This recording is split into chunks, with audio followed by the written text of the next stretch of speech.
What's up guys, Aroneous here with another Raid Shadow Legends video, and in this video I'm going to be going over the fusion. This is going to be episode 4 in the fusion for Gnishak fusion. Just going to go overview of it, talk about where I'm at on my free-to-play account right now, and then show you some tips and tricks what to do for the fusion if you're stuck or struggling, for example, in Spider's Den. So let's get into it.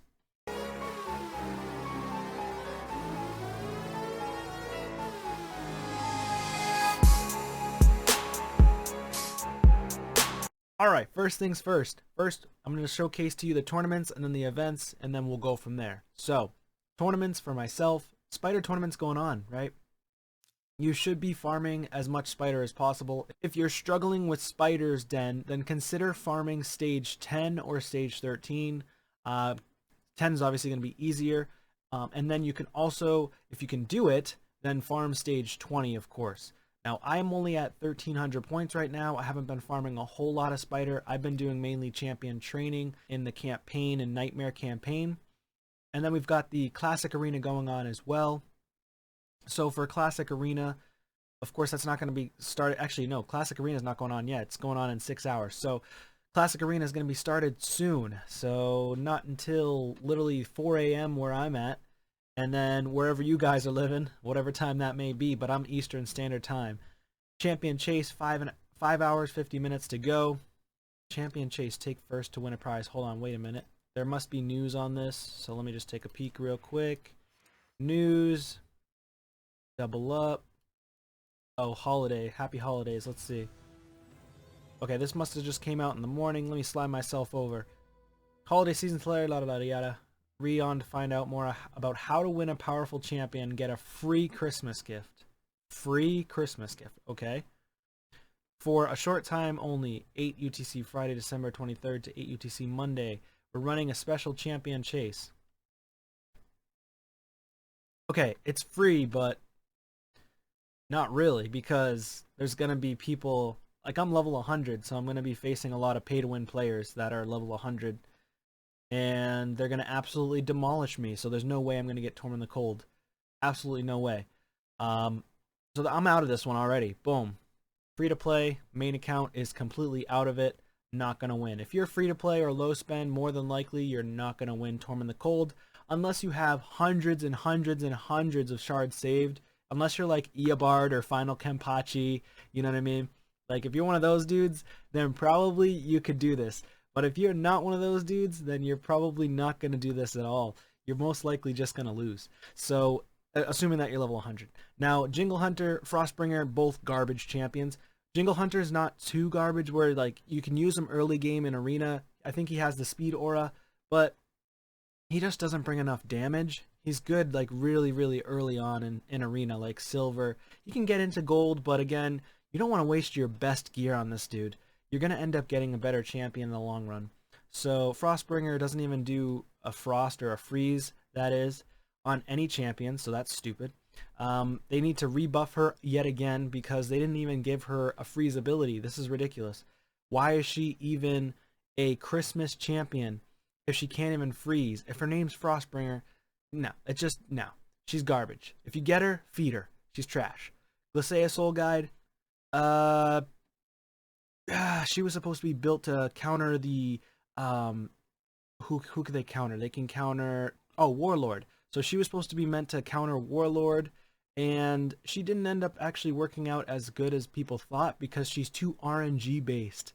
So again, this game is very RNG heavily focused, and I think that kind of kills the game a little bit with so much RNG, but I get they're trying to bridge the gap with the free to play and the pay to win, but you're never really going to truly bridge the gap if you keep allowing pay-to-win players to spend crazy amounts of money on champions, on events, on all these things where they can just do more. So until they start lessening the pay-to-win aspect of it, which they never will, they're a business, they're trying to make billions of dollars, then you're never going to fully bridge that gap of the free-to-play and the pay-to-win.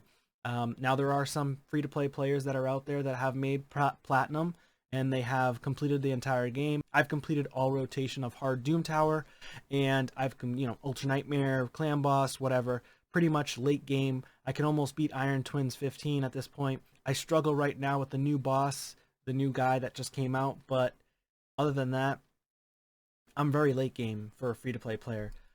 So, but I could always do better. There's always room for improvement and growth. So, Gurgo the Augur, he's actually a good champion. He did get a buff. So, honestly, Tormund and Gurgo the Augur are really good. Glacea Soul Guide, she's okay.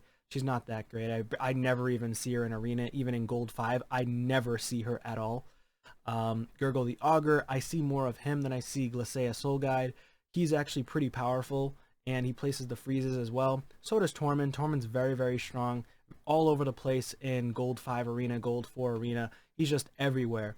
So if I did get him, he would be beneficial on my account, but at this point, I don't really need him. I've already completed pretty much everything in the game. I'm just working towards Romantu, and then at that point, I'd be done with everything other than focusing on Gold 1 Arena, you know, the tag team missions. I think I'm working on Silver 4 first, so Silver 4 Arena, then Gold 1 Arena, so on and so forth, but for Romantu. But I basically completed everything. Let's move on to events. Try not to get too far off track here. Artifact enhancement event we've got going on, and I'm doing fairly decent on artifact enhancement. I have spent a good amount from Spider Den, so I farmed Spider Den last night. Spent a bunch on artifacts, and I'm already at 2,038 points there. And then that's going to be the more challenging one for most people out there, is completing artifact enhancement, especially if you can't really farm very well for your silver. So if you can't farm there, then just farm 12-3 of Brutal in campaign. You'll get a decent amount of silver there by selling all those shields. And again, you can just farm stage 10 of Spider as well and just sell everything if you really, really wanted to. So you can complete this mission here to get Risk Harm. So dungeons, we've got Risk Harm here as well. We only have 1 day, 7 hours left. This is another challenging one for most people. Again, you should be farming stage 10 of Spiders. That's going to be the fastest way for you to do it if you cannot consistently or adequately farm stage 20 of Spiders. So if you're really looking for more gear, then farm stage 20. If you're not so worried about gear, farm stage 10 if you just want to get it done with quickly. So there's that. And then champion training. I did complete champion training. This is another tough one for some people out there. Getting 8250 is a good amount of points. However, we've been given 3 promo codes already throughout this fusion. And those 3 promo codes gave 2 energy refills, 2 50-piece multi-battles, and so you shouldn't have any issues. Now, if you don't remember what the name of the promo code is, I already used it, but it is mid-game 23 reward or something like that. Let me just double check to make sure I have this right. It is mid-game 23 win. So if you haven't put in the promo code yet, it's mid-game 23 win. So you can get two multi-battles that are 50 multi-battles each, and then you can get 2 energy refills. So the other codes, you can try to search for them online or on YouTube, whatever. I don't remember them off the top of my head. I think one's named Raid Holiday, and then the other one I think is named DRX Raid. I don't remember for sure if that's correct or not. And now DRX Raid was yesterday or the day prior. Raid Holiday was like almost a week ago at this point. So I don't think those ones are going to work, but you can try them out. Next thing we want to move on to, let's see, anything else going on here? Not really. So a couple tips for Spider's Den. Now you could, if you have Spider's Den and you're struggling in Spider's Den, you could just use Ultimate Death Knight, for example, for, let's see, what can I take out here?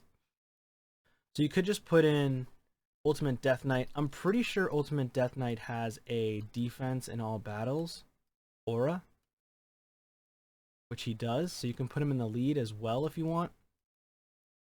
So defense in all battles, plus he's going to be targeted mainly for stage 20. However, you could also put him in Stone Skin, which is going to make him survive longer. You could put him in Regen, which is going to make him survive longer. And I would suggest going in with a couple of Cold Hearts. Like for me, for example, if I wanted to, I could just do this. Royal Guard. And honestly, Royal Guard's better in the lead, personally, if you want to do more damage. But if you need that defense, then you can put in Ultimate Death Knight for the lead. So for me, I'm going to use Royal Guard. I'm going to put him in there. And this also depends on if you even have Royal Guard, right? If you have a HP burner like Mordecai, you could use other champions as well. There are HP burners around here. You can also use debuff spreaders as well. If you only have an HP burn on a single target skill, you want to do a debuff spread as well. That could help and be beneficial for you. Let's see. So where are my champs at here? Boom, boom, and then a Renegade. So let's try this out. So Renegade, how it would work is, actually, let's take this one out. Let's just do a reset after Feign goes. So personally, I would use Feign, decrease defense and weaken. So I would start off with this ability, decrease defense, weaken. I would do this ability second, and she has to do the reset. Ultimate Death Knight, he's just chilling. He can do whatever he wants, to be honest with you. But she's going to do the A3, turn off the A2. Royal Guard is going to do the A2. He can do the A3 second. That's totally fine. If he places a decreased speed, it's not a big deal. The chances of it actually hitting the boss, kind of slim, but it would be nice to do that. I think because it's on a 4-turn cooldown, I am going to shut this off, though. I don't think it's going to be necessary for me. But if you had to, you could keep the hamstring on. And plus, Royal Guard can do the A1 decreased defense as well, if needed. If you wanted to build him faster than everybody else, say, for example, you don't have a decreased defense and weaken, you could just make him faster than everybody else, go first, and then afterwards do the takedown ability. But that's going to be a little bit more challenging, in my opinion. So here's the team. Let's see if it can work. I'm just going to take off super raids just in case for some reason it doesn't work, but I'm pretty sure it should work with the reset of Renegade. So let's try this out. Now, of course, Ultimate Death Knight should be able to soak it up, tank everything with the Stone Skin set that he has on. Boom, we're going to start off with the decreased defense and weaken. First, Cold Heart ability, 1.6 million, 1.9 million. Let's get that reset going. There's the tank right there. He's tanking everything up, no big deal. Puts the decreased attack on. She goes, places decreased attack on the boss. Boom, they take a couple turns. And we're still tanking because that Stone Skin is going to stay on for the entire duration. We've got a 2-turn cooldown on the Stone Skin. No big deal. And boom, there we go. It's all set. 35-second. Voila. So that's the team that I would use for 100% success rate and have no problems whatsoever. I don't think that this team would ever lose with this Stone Skin for 2 turns. That's just me.